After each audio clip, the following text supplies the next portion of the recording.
Oke, komen aku matikan. Aku start dari IHSG seperti biasa. Ya, penting banget nih di awal-awal. Makanya kalau ngikutin sebaiknya lengkap, jangan ngikutinnya cuman sepotong-sepotong. Apalagi kalau sahamnya yang kamu mau udah dibahas terus kabur, nah itu sebenarnya kurang oke ya. Kenapa? Ya karena belajarnya jadi nggak lengkap aja sih. Bentar aku zoom in dulu. Settingnya HP ku agak berubah. Oke, udah kelihatan jelas chartnya yang di tok-tok yang di YT. Langsung aja ke Igoy untuk bisa lihat chartnya. Nah, IHSG hari ini turun. Tanggal 24 Januari sebelum libur itu juga turun. Dan IHSG hari ini turun. Ini sebenarnya sangat normal sekali dan expected banget buat kalian yang ngikutin WA channel kita dan juga Igoy channel kita. Itu sebenarnya kita udah sempat bahas ya. Di morning briefing tadi pagi juga udah sempat dibahas gitu. Apa yang bikin turun? Selama liburan tuh banyak sentimen negatif. Satu yang signifikan tapi tenggelam sama sentimen DeepSeek versus Nvidia adalah sentimen Jepang sebenarnya. Jepang ini naikin suku bunga. Dan ketika Jepang naikin suku bunga, yang terjadi sebenarnya investor-investor yang mereka berinvestasi pakai duit utangan dari Jepang, itu mereka bakalan merealisasikan atau ngejual investasinya ya. Jadi bakalan merealisasikan atau ngejual investasinya karena mungkin dianggap agak kurang menguntungkan. Jadi kalau dulu bunganya dari Jepang tuh benar-benar kecil banget, terus mereka bisa taruh di obligasi, mereka dapat spread keuntungan yang lumayan. Nah, kali ini kalau suku bunganya di Jepang dinaikin, resikonya mereka bakalan dapat cuan investasi yang lebih dikit gitu loh. Nah, jadi mereka bisa jualan. Dan sebenarnya itu juga impact ke pasar saham Amerika. Tidak hanya pasar saham Indonesia saja, pasar saham Amerika, obligasi itu juga sebenarnya impact gitu loh. Nah, jadi terdampak. Kemudian yang kedua yang sebenarnya sangat penting diperhatikan, Jerome Powell. Jerome Powell itu tadi malam jam 2 malam itu aku ada post di Igoy channel juga. Jerome Powell bilang bahwa dia nggak akan nurunin suku bunga meskipun Donald Trump minta. Barangkali nanti ya bisa diganti nggak sih ininya, Jerome Powell-nya diganti sama Donald Trump. Jadi Jerome Powell ini dia bilang bahwa meskipun Donald Trump minta suku bunga diturunin, dia bilang dia independen gitu loh. Nah, dia nggak mau turunin sampai bulan Juni. Pertanyaannya, apakah bulan Juni nanti pasar saham naik? Kalau tebakan aku, naiknya sebelum Juni. Sebelum Juni itu bakalan naik, dan pas Powell nurunin suku bunga di bulan Juni 2025, itu justru malah udah sell on news. Itu udah kejadian berkali-kali. Dan itu juga kejadian di Bitcoin juga. Ketika Bitcoin dipom-pom sama Donald Trump, katanya kalau Trump dilantik Bitcoin bakalan bagus, kripto bakalan bagus, tapi kenyataannya pas Donald Trump dilantik itu malah turun, malah sell on news. Jadi naiknya malah sebelumnya. Oke, nah terus sekarang selain sentimen dari global seperti itu, kita akan ngelihat juga rupiah. Rupiah kita tuh hari ini melemah. Nah, ini yang aku udah bahas berkali-kali. Sebenarnya kalau kalian memperhatikan ya live aku, religiously ngikutin live aja, itu udah sangat membantu sekali. Teman-teman yang di tok-tok yang di YT ya, boleh ke Igoy untuk bisa melihat chartnya di sini. Nah, terus perhatikan di sini. Ini rupiahnya melemah sekitaran 0,53% hari ini. Ini malah naik tuh artinya USD-nya yang naik. Dan ini juga udah expected sih sebenarnya, dengan sentimen The Fed yang belum mau nurunin suku bunga lagi. Itu akan membuat USD-nya makin kuat, kira-kira kayak gitu. Nah, terus kemudian kalau USD-nya makin kuat, nanti impact-nya ke China gimana? Impact-nya ke China berarti mata uang China itu nanti bakalan ya melemah juga sebenarnya dibandingkan dengan dolar Amerika. Nah, sebenarnya mata uang satu negara yang terlalu kuat itu juga kurang bagus ya. Jadi mata uang satu negara kalau terlalu kuat itu kurang bagus. Kenapa? Karena kalau misalkan mata uang satu negara terlalu kuat, dia mau ekspor ke negara lain kan jadinya mahal atau murah? Coba dijawab. Ya, jadi mata uangnya kuat, dia misalkan ekspor barang dari US ke Indonesia, pastinya kan jadi terasa lebih mahal ya. Nah, itu sebenarnya jadi satu tantangan juga, satu ancaman buat negara itu kalau mata uangnya terlalu kuat gitu loh. Nah, sementara itu jika USD terlalu kuat sedangkan yuan China itu agak-agak melemah, itu justru malah memberikan dalam tanda kutip tuh ada dampak positifnya buat China. Kenapa? Karena kalau China ekspor ke negara lain, jadi kan mungkin tidak terasa semahal kalau misalkan banyak negara impor dari Amerika ke China. Dari Amerika, impor dari Amerika instead of China. Ngerti nggak sih? Aku harap kalian ngerti sih. Ngerti nggak ngerti, semoga ngerti aja. Jadi dalam jangka panjang kira-kira impactnya seperti itu. Dan kalau misalkan kalian khawatir dengan perang dagang dari Amerika dan China ini, sebenarnya tuh nggak perlu terlalu dikhawatirkan karena Donald Trump sendiri tuh kayak jago gertak sih. Jadi dia kayak suka ngegertak aja gitu. Jadi apa yang dia katakan tuh belum tentu benar-benar dijalankan. Nah, yang paling serem tuh sebenarnya kalau malah dia nggak gertak gitu loh, nggak ngancem. Jadi kemarin waktu DeepSeek heboh dan pasar saham Amerika runtuh, terutama saham-saham teknologi, sebenarnya nggak semua saham teknologi dan juga Nvidia itu, terutama Nvidia jatuh banget. Itu Donald Trump bilang, oh nggak apa-apa, namanya juga teknologi, inovasi, Amerika juga harus berinovasi gitu loh. Tapi di belakang nggak tahu ya yang terjadi apa. Ya jadi buktinya DeepSeek juga mengalami apa ya? Dia bilang katanya kena cyber attack gitu loh. Jangan-jangan Trump di belakang marah atau gimana, kita nggak tahu. Dan dituduh, DeepSeek itu dituduh nyolong datanya OpenAI atau ChatGPT. Kira-kira kayak gitu. Jadi kenapa DeepSeek ini bisa mengacaukan pasar saham Amerika? Mengacaukan. Dan impactnya apa ke Indonesia? Ya jadi ceritanya tuh gini, long story short, si DeepSeek ini dia tuh bisa bikin persis apa yang OpenAI atau ChatGPT bikin dengan biaya yang hampir 100 kali lebih murah gitu loh. Nah jadi kalau ChatGPT itu butuh miliaran dolar Amerika, si DeepSeek ini dia cuma butuh sekitaran 5,5 juta dolar Amerika dengan waktu yang jauh lebih singkat.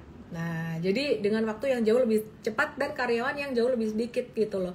Si OpenAI itu kalau nggak salah karyawannya ada 4 ribuan, sedangkan DeepSeek itu cuma sekitaran 200-an. Nah, yang menarik, yang bikin Nvidia jatuh tuh kira-kira gini ceritanya. Si DeepSeek ini, dia tuh bilang bahwa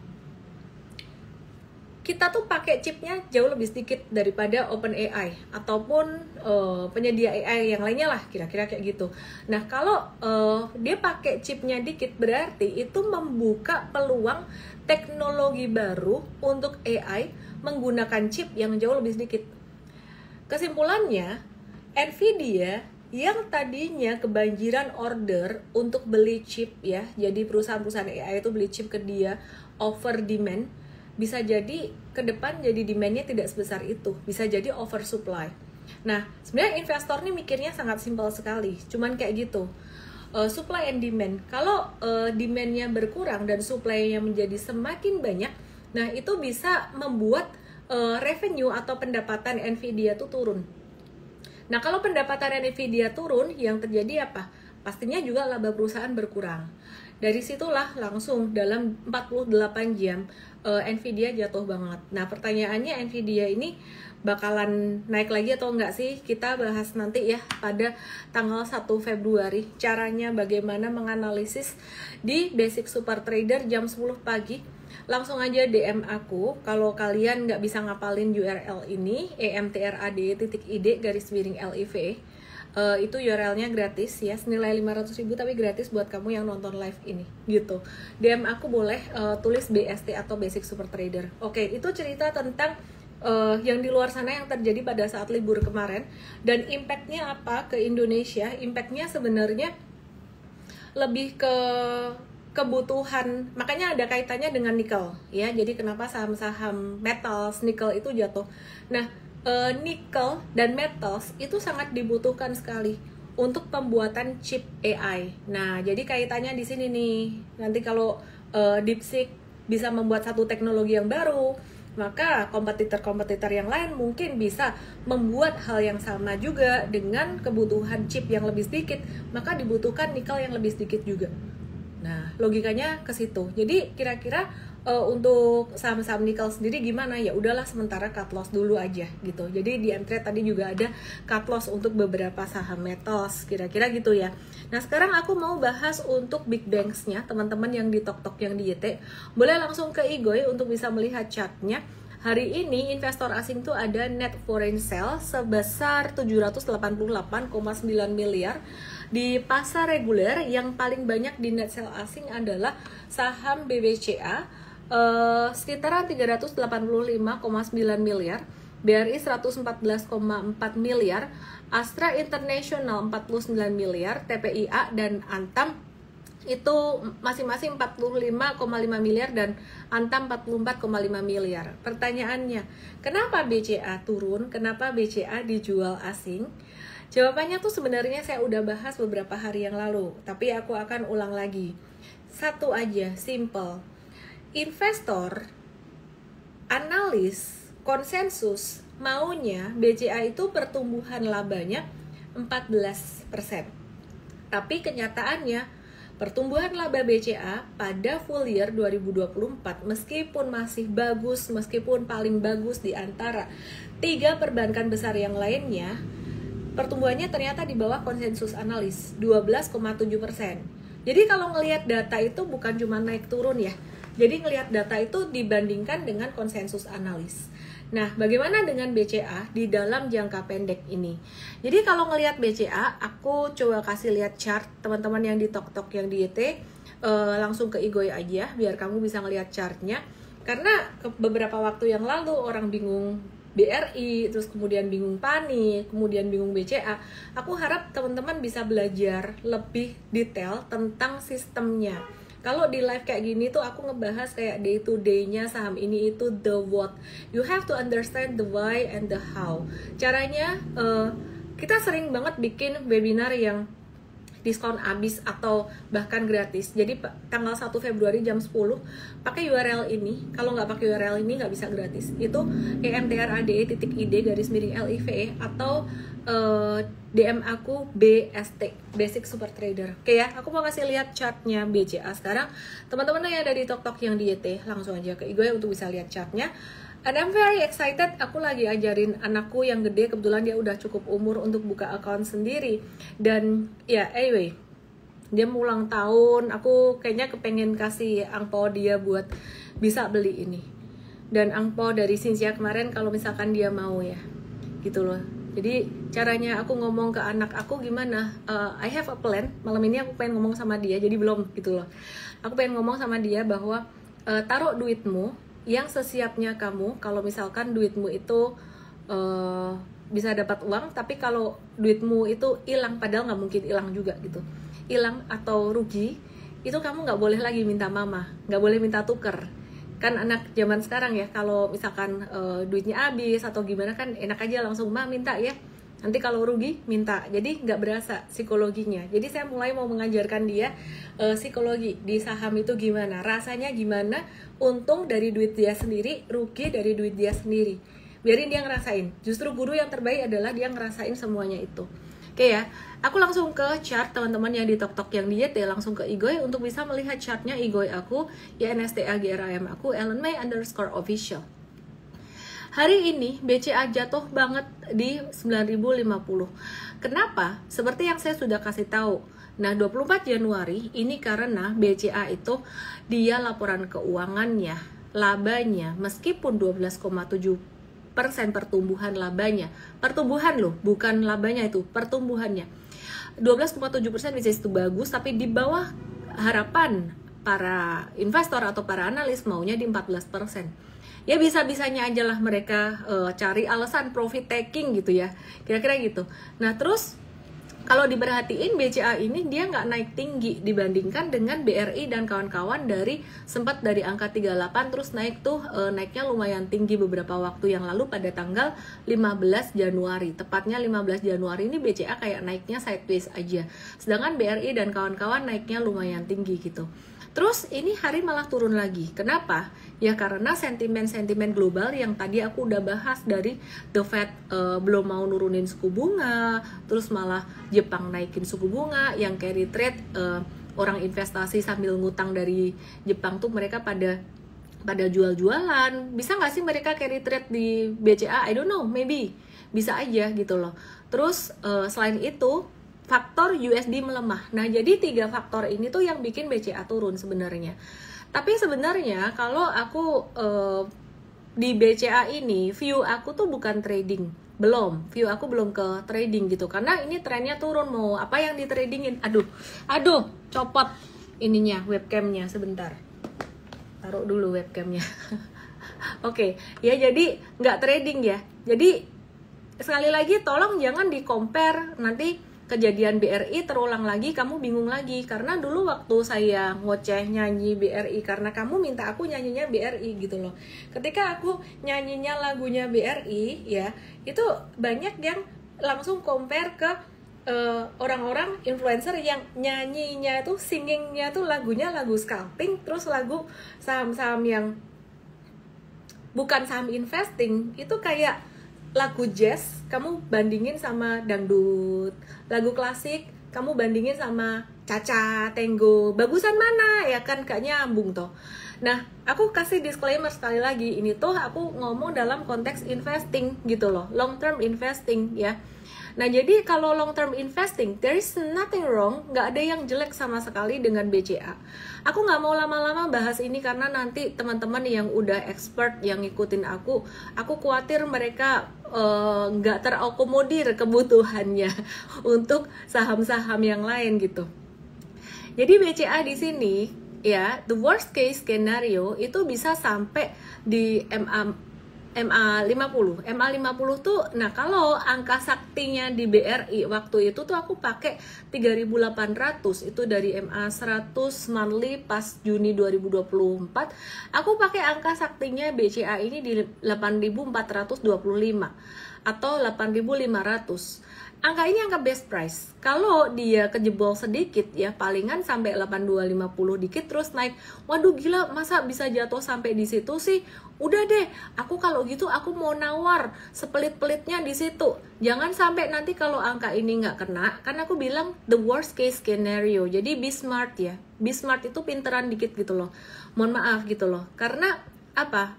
Karena kalau aku bilang the worst case scenario, ada orang yang investor yang naif, polos-polos banget. Dia cuma nungguin di satu titik doang, 8425. Giliran nanti nggak kena di 8425-nya, terus udah mantul, marah dia. Nah itu, thank you Doni gift-nya. Itu namanya investor polos gitu loh, jangan kayak gitu. Sekarang aja kalau buat BCA, ini valuasinya memang masih mahal. Tapi kalau secara harga saham, ini pattern secara teknikal, ini sebenarnya udah discounted banget. Nah, pastinya kita mau di best price dong ya, investasi di best price 8425 itu valuasinya si BCA bakalan lebih terdiskon lagi. Mungkin sampai ke 8425, ini belum discounted valuationnya. Bisa jadi sampai 8425 ini baru fair value loh, gitu. Ya, nah jadi caranya gimana? Caranya sih sebenarnya ya nyicil dikit-dikit. Ada yang nanya, boleh nggak kalau saya masuk nungguin asing net buy aja? Boleh, tapi biasanya ketika asing net buy, ini dengerin ya, ini kata-kata penting banget ya. Jangan berharap kayak nungguin asing net buy. Sekali asing net buy, itu dia akan naiknya kenceng. Dan kamu nggak akan dapat best price gitu loh. Ya jadi ya semua ada konsekuensinya. Aku mau kasih contoh. Ini aku kasih contoh ya. Ini aku ke BRI dulu. Aku move ke BRI. Nah, jadi BRI ini kan tanggal, sekali lagi aku balik ke 14 Januari gitu loh. Ini si para trader yang ngomongin saham investing. Kan ini banyak yang ya istilah kata kan, ya tuh kan apa gue bilang, udah mendingan brand aja ya kali. Itu saham trading jangan dibandingin dong sama investing. Beda cerita gitu loh. Itu jazz bandingin sama dangdut, Caca dibandingin sama klasik. Ya nggak bisa toh gitu loh. Nah terus udah nungguin aja asing masuk. Nggak salah sih. Tapi kalau nungguin asing masuk, besoknya tanggal 15 Januari ini BRI langsung naik 7% loh.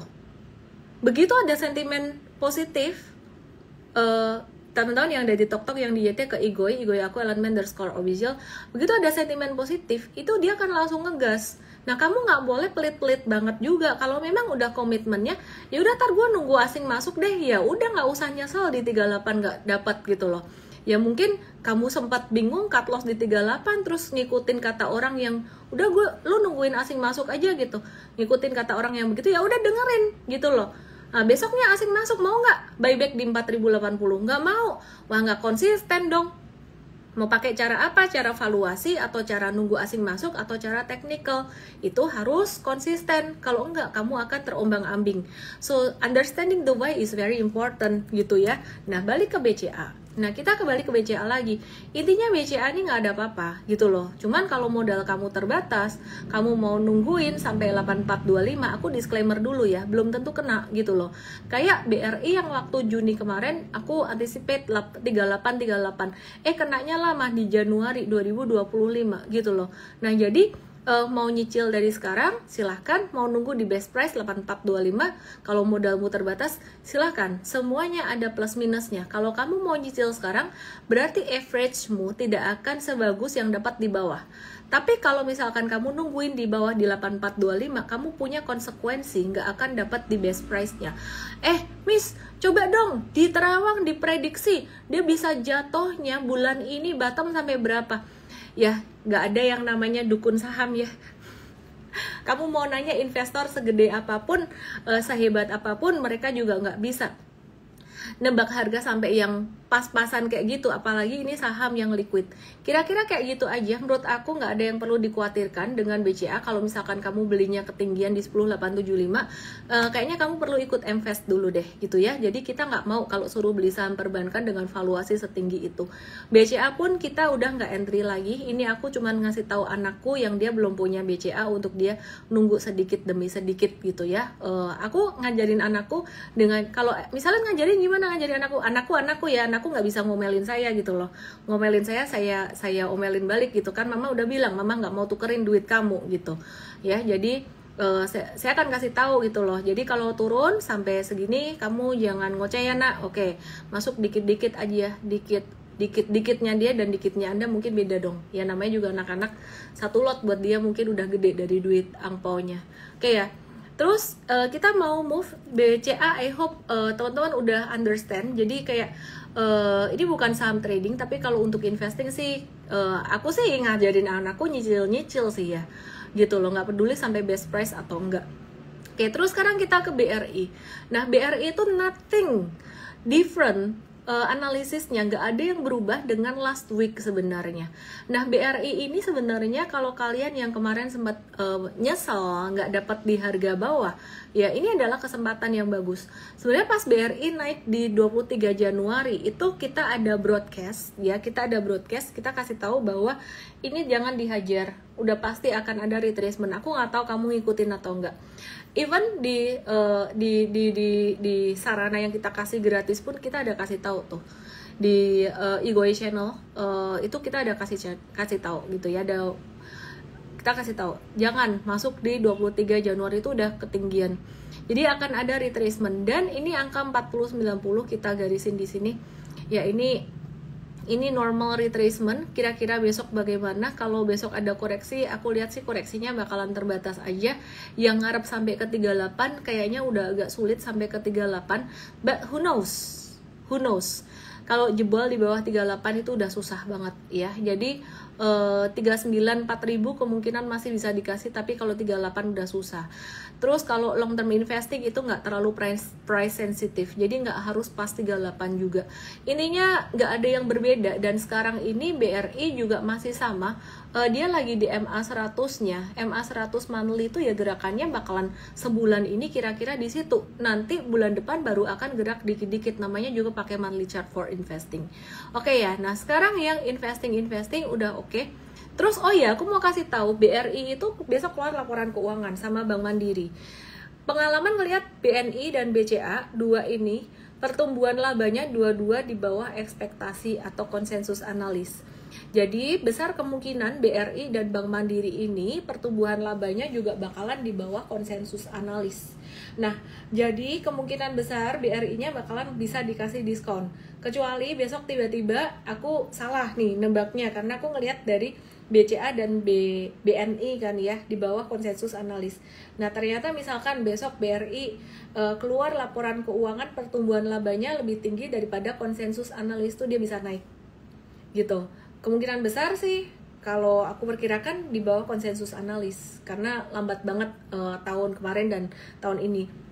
Terus lambat banget kenapa dibeli? Long term investing tuh kalau cara Warren Buffett mikir, jadi gini, perusahaan itu terpunish karena faktor eksternal. Kalau faktor eksternalnya baik-baik saja, harga saham naik, itu namanya bukan investing, itu trading. Jadi kalau trading tuh mindsetnya lebih ke cari saham yang naik gitu, ya, atau yang mau naik. Sedangkan kalau investing yang valuasinya murah, kenapa valuasi murah? Karena dia terpunish oleh sesuatu yang eksternal. Orang tuh gayanya macam-macam ya. Aku ada nemu temenku yang dia tuh super investing banget, kayak aduh makin turun makin dibeli dikit. Suatu hari dia akan menuai juga buahnya besar, dividen apa segala macam. Tapi ada temanku yang karakternya tuh trading tuh kira-kira kayak gini, mindsetnya dia nggak ada yang salah di sini, semuanya bener. Dia bilang gini, Len, aku tuh mendingan ya beli saham yang gampang naiknya, tapi aku belinya tuh nggak banyak, kan saham trading resikonya tinggi, dibilang gitu. Oh benar, masuk akal. Likuiditas kecil tapi gampang naiknya, tapi risikonya tinggi, jadi aku masukinnya tuh dikit. Istilah kata gini, Ellen, misal kalau saham investing misal nih BRI gue beli 1M, tapi kalau saham trading ini aku belinya ya gocaptio lah 50 juta atau 100 juta. Kok gitu? Kenapa? Ya kan 1M buat dapetin untung. Berarti dia bilang gini, kalau dia bilang aku mau dapatin untung 10 juta aja, captio aja, itu dari 100 juta berarti cuan berapa? Dari 100 juta untung berapa? Untuk dapat 10 juta 10% kan ya. Nah tapi kalau kalau dari 1M itu mau dapetin untung 10 juta itu kan ya 1% gitu loh, tapi naiknya pelan-pelan. Kalau aku sih lebih seneng yang cepat-cepat gitu, tapi duitnya ya kecil-kecil. Pokoknya sombong banget, kadang-kadang aku pikir ya pokoknya bisalah buat bayarin tiket bisnis kelas, jalan-jalan kemana. Tapi sombongnya tuh lucu, bukan sombong yang negatif gitu loh. Aku pikir logikanya bener, dan dia money managementnya bener. Jadi trading, dia pakai saham trading tuh yang agak high risk gitu ya, tapi duitnya tuh di pucuk piramid kecil gitu loh. Make sense? Yang temanku yang investing banget nggak salah juga gitu loh, dan yang dividen banget nggak salah juga. Kalau yang nggak mau dividen nggak salah juga. Nah kalau aku sendiri dividen, aku maunya yang yieldnya tinggi. PTBA dan ITMG itu potensi yieldnya tinggi, kemungkinan this year bakalan, disclaimer ya, kemungkinan bakalan 21%, tapi disclaimer belum tentu gitu loh, kurang lebih gitu. Bisa naik, bisa lebih tinggi atau bisa di bawahnya. Intinya pokoknya aku udah hold PTBA tuh 3 tahun. Dari tahun 2023 itu dividennya nggak pernah mengecewakan, selalu tinggi. Pertama dapat 27%, terus 10%, 9-10%, tergantung harga sebenarnya kamu dapatnya di mana. Dan tahun ini kayaknya juga bagus gitu loh. Jadi ya anyway, yang bilang dividen nggak memberi untung benar juga. Kalau belinya dividen yang di bawah 4%, mending duitnya didepositoin, ngapain coba masih kena resiko dividen trap. Tapi kalau dividen yieldnya segede itu, apalagi dapat modal di bawah, nah itu sebenarnya sesuatu yang luar biasa. Makanya contoh kayak PTBA, disclaimer ya, ini aku ngomong aja, aku sharing aja apa yang ada di kepala aku. Kamu kalau nggak siap resiko fluktuasi, kamu jangan ikut-ikutan deh, kamu belajar dulu. Ini diajarin di Mvest. Nah, jadi PTBA itu ini di monthly chart, ini tuh kan lagi di posisi yang sebenarnya dalam 3 tahun belakangan ini termasuk murah. gitu loh. Jadi tertingginya tuh di 4.600, terus ini tuh dekat-dekat support terendahnya di 2023 gitu loh. Jadi PTBA sekarang tuh nggak termurah tapi cukup murah dibandingin harga selama 3 tahun terakhir. Nah, jadi kalau mau ngincer dividen, jangan belinya pas dia udah naik, udah di pucuk gitu loh. Jadi naburnya tuh sekarang buat long term investing for dividend investing. Nah, tapi kalau dividen investor tuh kamu nggak bisa fokus ke harga saham. Jadi harga saham adalah bonus buat dividen investor. Sementara itu buat trader, dividen saham itu bonus. Jadi trader itu nggak boleh ngejar dividen. Nah, beda kalau di M-Trade. M-Trade itu kan trading, justru malah come debt malah keluar, malah jualan. Karena fokusnya kinerjanya diukur dari cuan dari harga sahamnya.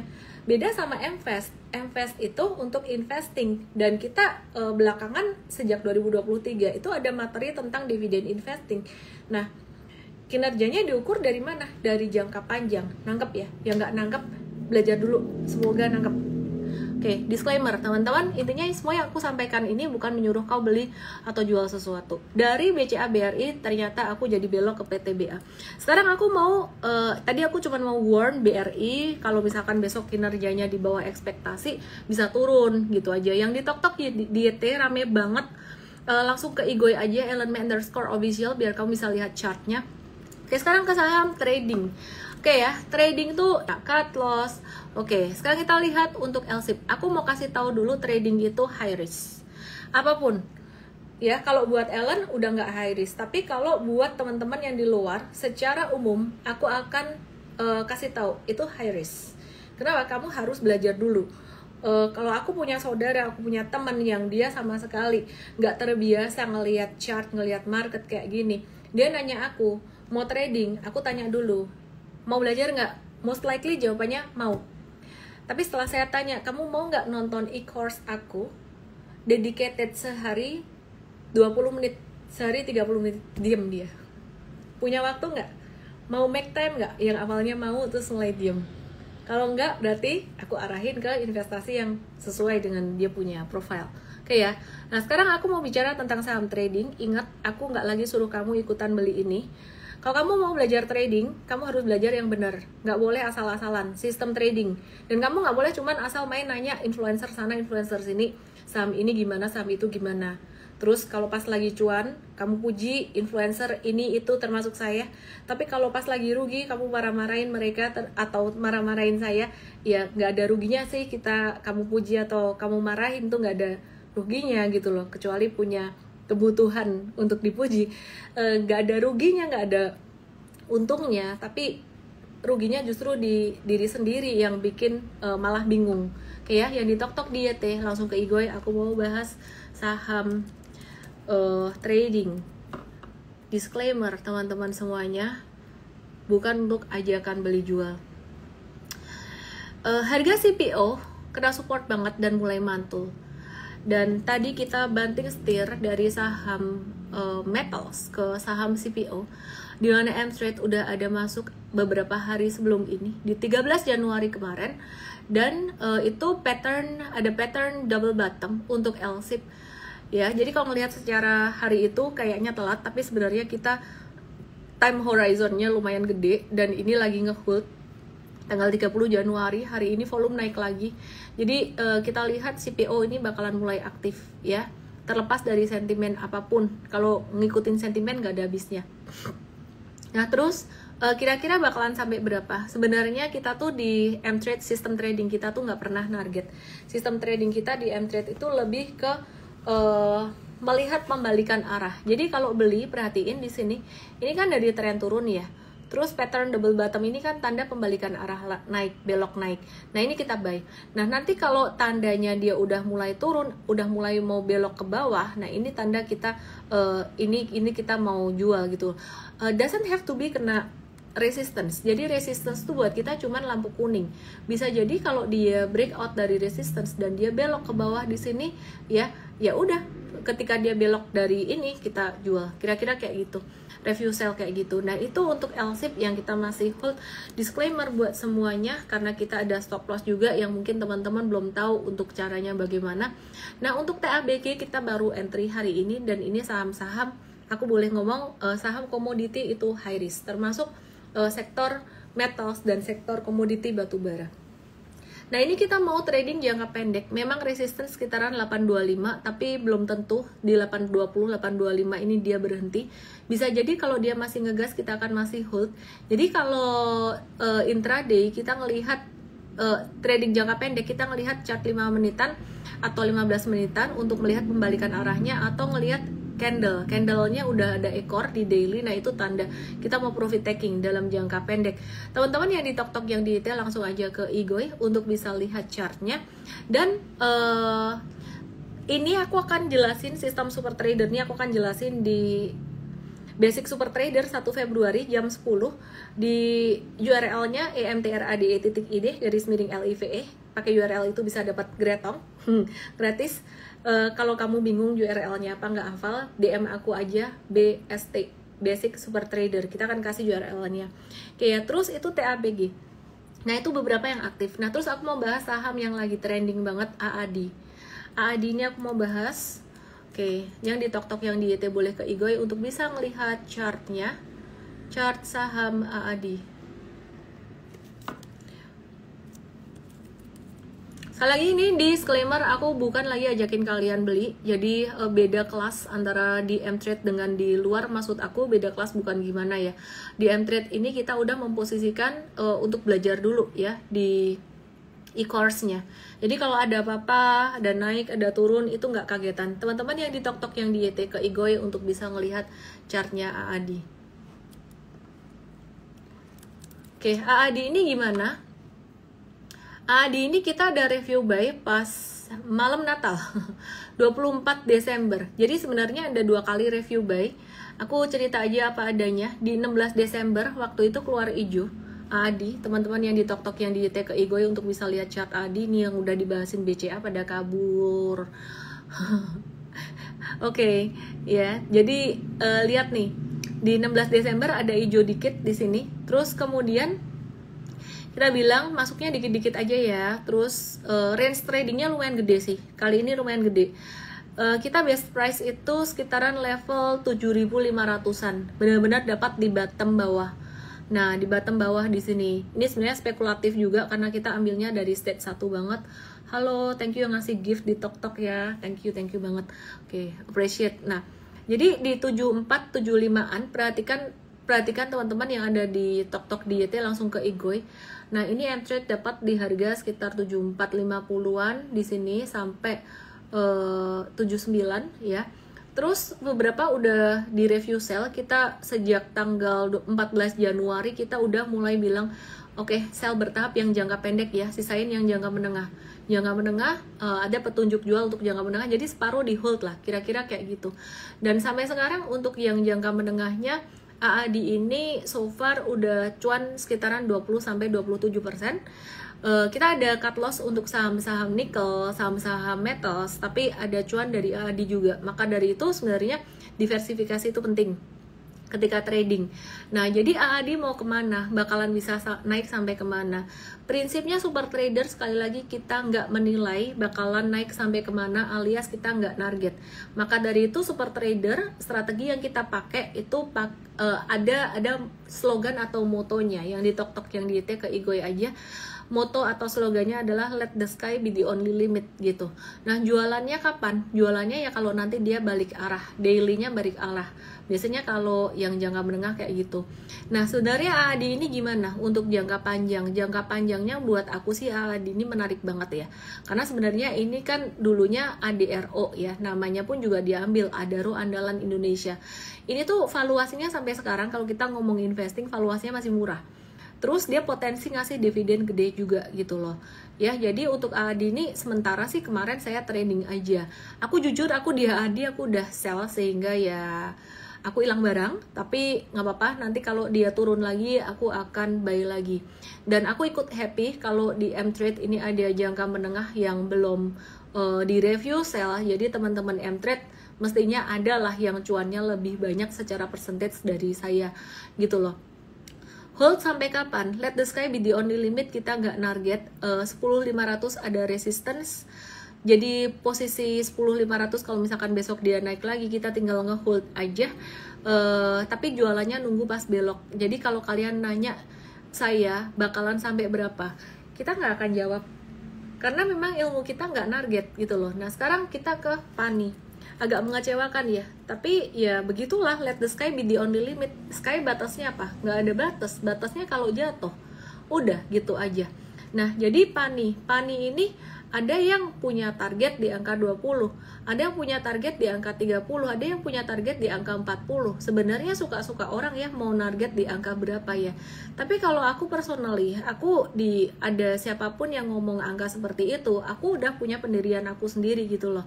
Jadi aku nggak pernah peduli saham itu dibilang mau ke angka berapa.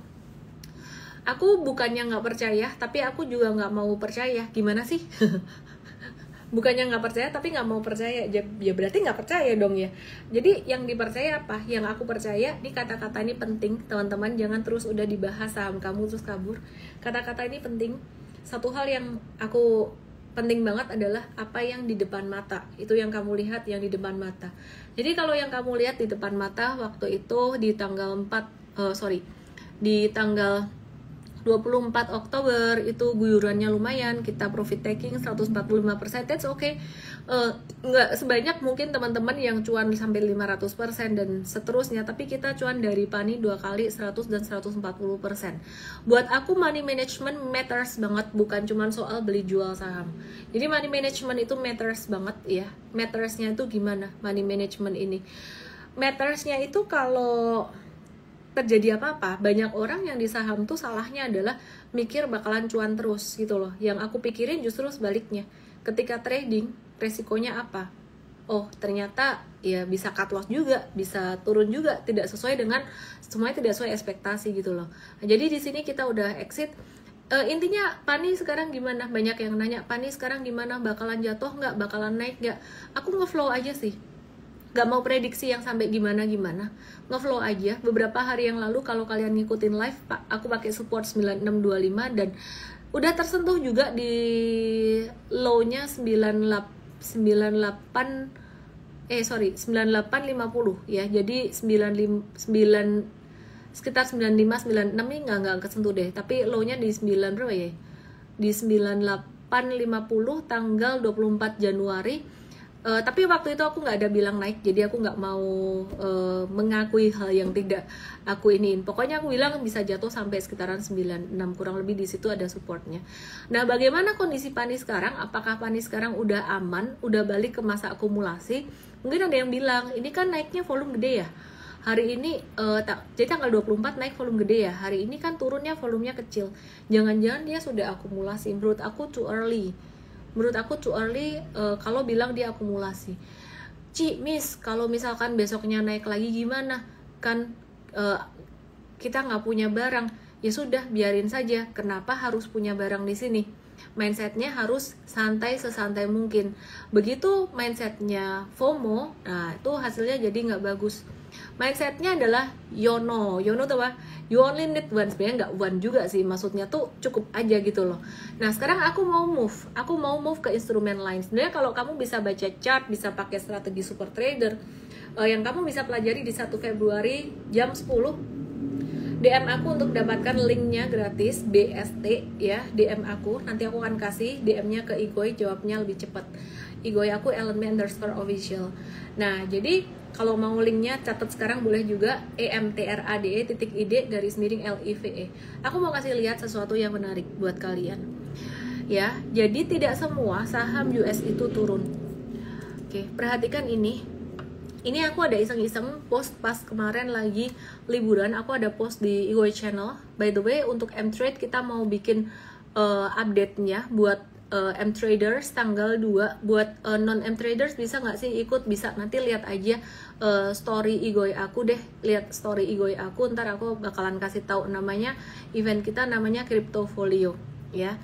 Jadi nanti aku akan kasih URL-nya juga, atau besok deh ya. Nah, atau DM aja, DM mau ikut Cryptofolio. Tapi kalau Cryptofolio nggak gratis ya, buat non M-Traders, gratisnya buat M-Traders, investors. Nah, jadi perhatikan di sini. Ini ISRG ini, perhatikan ISRG Ini tuh dia tuh habis sideways panjang, terus breakout naik tinggi, ini retrace. Nah ini sama, ini sistem super trader. Sebenarnya bagusnya kalau dia jatuh nunggu di 551 best price di situ. Tapi kalau nggak best price di situ, mau masuk di angka sekarang, disclaimer ini bukan satu trading recommendation. Berarti ya ngetes aja dulu dikit-dikit. Nah terus kemudian beberapa hari yang lalu saya ada trading lucu-lucuan. Lucu-lucuan artinya berarti aku pakai modal kecil banget.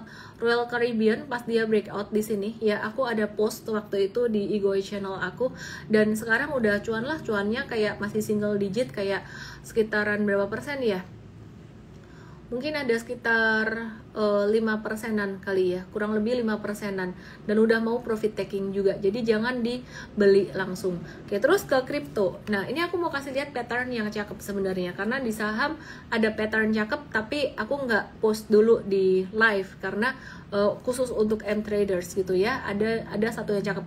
Kenapa? Jangan deh nanti dipentung sama BD. Sesekali kadang saya harus ini ya, harus ngerem juga. Nah ini aku kasih lihat nih di XRP nih. XRP ini dia lagi retrace kan. Aku bersihin beberapa gambar dan aku buat lebih simple aja. Oke, beberapa gambar yang udah nggak kepake. Teman-teman yang di TokTok yang di YT mau lihat chart XRP atau kripto ya, perhatikan di sini. Ini tuh kan dia retrace sideways-nya kalau pakai support dari end of body candle di 2,9an ya, XRP versus USD. Nah, tapi perhatikan ada satu candle yang dia tuh sempat jatuh di 27 Januari, itu sempat jebolin beberapa support sekaligus terus ditarik lagi. Nah, kripto tuh kayak gini. Ini cara mainnya sedikit beda dengan saham, tapi sistem trading super tradernya tuh sama. Super trader bisa dipelajari tanggal 1 Februari nanti jam 10 ya. Jadi di basic super trader. Nah, perhatikan di sini. Biasanya aku kalau di kripto aku akan nadahin di support, di bawahnya support lagi. Jadi kalau di bawahnya support lagi aku akan ambil dari ekor ini. Wah, itu nawarnya nggak terlalu pelit ya, Miss, nggak terlalu medit ya. Buat aku jagain resiko nomor 1. Jadi kalau kamu mau konsisten cuan, sebenarnya yang kamu jagain adalah resikonya dulu. Kalau mau ambil di harga sekarang, it's okay, nggak apa-apa. Tapi berarti kamu mesti siap kalau ada tarikan turun kayak gini. Ini biasanya dikenain stop lossnya terus mantul lagi gitu loh. Ya kalau siap sih nggak apa-apa. Cuman kalau aku sih nggak buru-buru cuan lah, santai aja. Semakin santai semakin bagus cuannya. Aku mau nungguin di level sekitaran 27, 235 atau 2,8. Ini kalau pakai USD, kalau pakai rupiah, kalau pakai Reku tuh pakai rupiah. Chartnya kurang lebih sama tapi angkanya agak-agak beda. Intinya kamu ambil di ekor ini. Disclaimer, ini bukan lagi suruh kamu. Oke ya, jadi pertanyaan buat yang mau buka akun saham Indonesia kemana, ini aku cuman bantuin temen aku aja. Dan kalau kalian nanya sekuritas mana yang aman atau exchange mana yang aman, sebenarnya kata aman itu sendiri aku juga nggak tahu ya.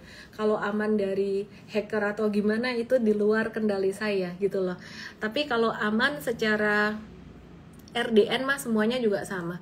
Jadi di bit.ly / buka akun Qwom itu untuk saham. Sebenarnya sekuritas apa aja juga bagus ya, mau Sukor itu juga bagus. Terus kalau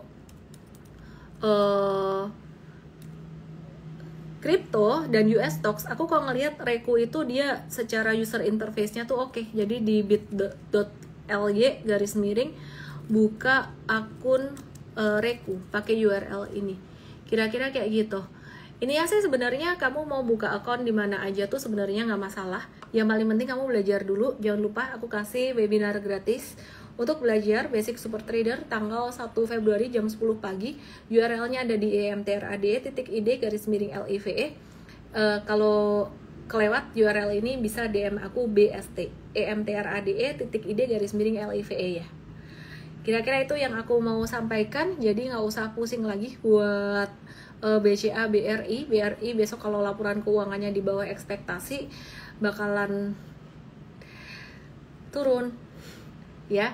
Terus Antam kenapa turun padahal harga emas naik? Kalau kita ngelihat emas dan Bitcoin tuh sekarang kayaknya udah mulai dianggap sebagai safe haven, tapi aku nggak mau sebut Bitcoin sebagai safe haven. Menurut aku ini musiman. Safe haven itu emas gitu loh. Jadi emas itu naik lagi, ada ketegangan geopolitik ya. masih ada war ya. Jadi anyway, itu yang aku bisa sampaikan malam hari ini. Kayaknya udah banyak banget. Aku nyalain komennya, paham nggak? Paham ya? Yang ketinggalan boleh nonton recordingnya. Selamat malam semuanya. Terima kasih yang udah follow aku. Yang di TokTok follow Igoy, namanya sama. Yang di Igoy boleh subscribe YT aku, atau yang di TokTok boleh subscribe YT aku buat ngelihat rekaman live. Trading dan investasi mengandung risiko. Jangan lupa nomor 1 pelajarin dulu. Belajarnya start dari tanggal 1 Februari jam 10 pagi. EMTRADE.id _LIVE. Untuk M-Traders jangan lupa tonton Trading Academy-nya. Caranya nonton Trading Academy buat M-Traders sekarang ini udah jadi satu sama M-Trade ya. Platformnya di web, pakai website. Academy yang di app belum, yang di app menyusul academy.mtrade.id ya, academy.mtrade.id. Yang udah beli M-Trade masuk ke sini. Nah, kamu nanti lihat kamu punya kelas apa aja. Ini kelasmu Trading Academy, kamu wajib tonton, kamu wajib lihat ya. Kenapa? Karena ya ini sebenarnya basic fondasinya gitu. Jadi ini fondasi yang lebih detail. Mau ngelihat kelasnya Trading Academy di sini. Nanya ada diskon nggak? Ada, nanti tanggal 1 Februari. Pokoknya yang dikasih diskon yang ngikut edukasi tanggal 1 Februari jam 10 pagi. Oke, thank you semuanya. Tolong di-share dong URL-nya. Apa pasti cuan? Waduh. Pasti cuan dan pasti rugi sih. Aku jawab jujur aja. Oke. EMTRADE.id _LIVE. Semoga bisa bermanfaat. Saya Ellen May, salam profit.